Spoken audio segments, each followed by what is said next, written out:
मेरे अंतिम शब्द। बुद्ध। आप मानो ना मानो, मैं बुद्ध बोल रहा हूँ। मुझे अच्छी तरह याद है, मेरी तबीयत बुरी तरह बिगड़ गई थी। मुझे समझ आ ही गया था कि वो मेरी अंतिम सांसें चल रही है। उस समय 25 वर्ष से मेरे साथ रहने वाला मेरा शिष्य आनंद भी मेरे साथ था। निश्चित ही मेरी यह हालत देख वह बहुत दुखी हो गया था। इधर उसका यह हाल देख मैं आश्चर्यचकित था।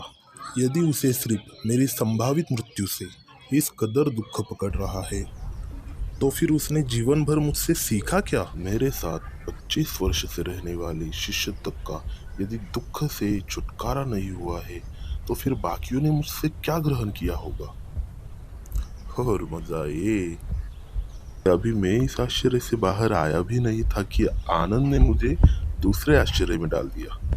उसने मुझसे पूछा, मुझे ऐसा सत्य दीजिए कि मेरा हमेशा के लिए उद्धार हो जाए। अब मैंने क्या जीवन भर असत्य कहा था? जो अंतिम वक्त कोई महान सत्य अपने प्रिय शिष्य को देके जाता, और फिर मैं किसी को सत्य देने वाला कौन? मैं तो सिर्फ राह दिखा सकता हूँ। बाकी तो सही मार्ग पर चलकर सत्य मनुष्य को स्वयं पाना होता है। किसी मनुष्य के पास किसी को कुछ देने की या किसी से कुछ छीनने की क्षमता ही कहाँ होती है? सो मैंने उससे कहा, भाई आनंद, दीपो भव, यानी अपने दीप स्वयं बनो। अब जब मैं साक्षात था, तब भी मेरे अंतिम शब्द यही थे, और आज 2500 वर्ष बाद भी आपसे यही कह रहा हूँ। अप दीपो भव, यानी अपने दिए स्वयं बनो। और सच कहूँ तो यह मेरे मुंह से निकले तमाम शब्दों और व्यवहारों का सार है। मैं दावे से कहता हूँ कि यदि आप इसे गाढ़ बांध लेंगे, तो आपका तत्क्षण उद्धार हो जाएगा। मुझे राह दिखानी थी, सो दिखाकर चला गया। अब उस राह पर चलकर अपना सत्य आपको पाना है।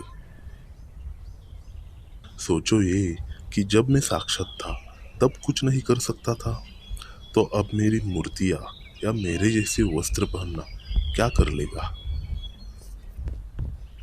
सो इन सब नौटंकियों से छूटो और स्वयं को भ्रम में डालने से बचो। सीधे सीधे मेरे बनाए मार्ग पर चलकर अपने जीवन का सत्य खोजने में लग जाओ। विश्वास जानो कि अपने द्वारा अपना उद्धार करने के अलावा तुम्हारे पास अन्य कोई मार्ग नहीं। आपको अपना दीप बनकर अपने को रोशन स्वयं ही करना पड़ेगा।